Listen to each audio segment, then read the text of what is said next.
Then you can be next. Good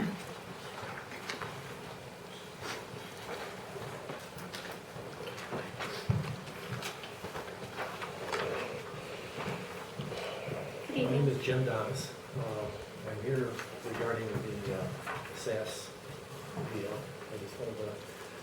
I contacted our attorney, and nobody has been able to get a copy of SASS's original application. Our attorney got a copy of it in 2 days.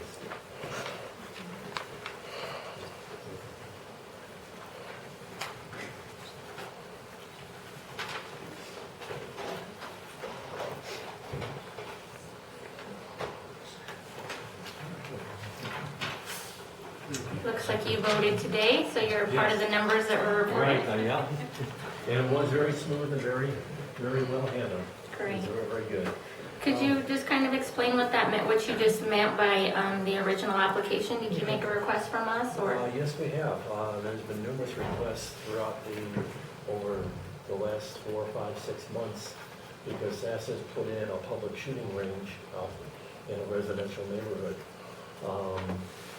We've tried to get a copy of the original application to show that they never intended, when they first came in, it was never intended to be a public shooting range.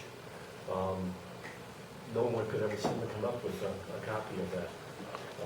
Supposedly people have been looking for that for months, but nothing ever happened. This is a copy of their initial thing. They were going to have 4 events a year, one big one. The big one was going to be about 5,000 people and spread out over 7 days. So nothing that was too bad. They were going to have a couple of smaller events, some special one-day events, and item 3, the special one-day event. In my reading of it, I must admit I agree that probably allows for the Warrior Dash. I don't think the Warrior Dash is fitting there from a safety standpoint. The facilities just are not up to handling 20,000 people. The roads coming in are not adequate, and it just wouldn't work. But the main thing is their shooting range. It's like World War III going on in the middle of a residential neighborhood. All day, Saturday, Sunday, and 3 other days a week, you've got constant gunfire. I can hear gunfire from within my house with the doors and windows closed.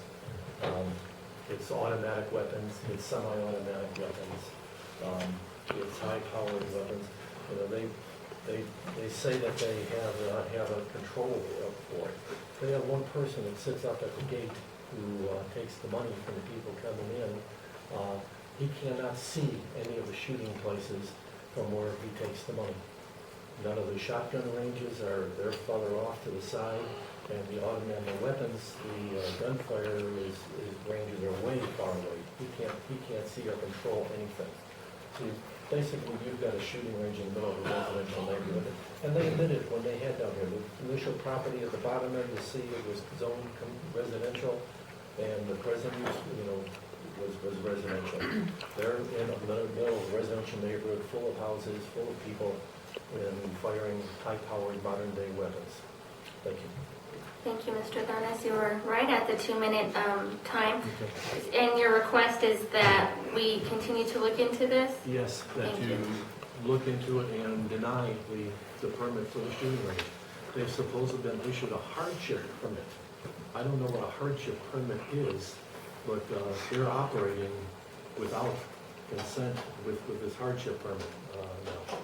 And they've been operating for months under it.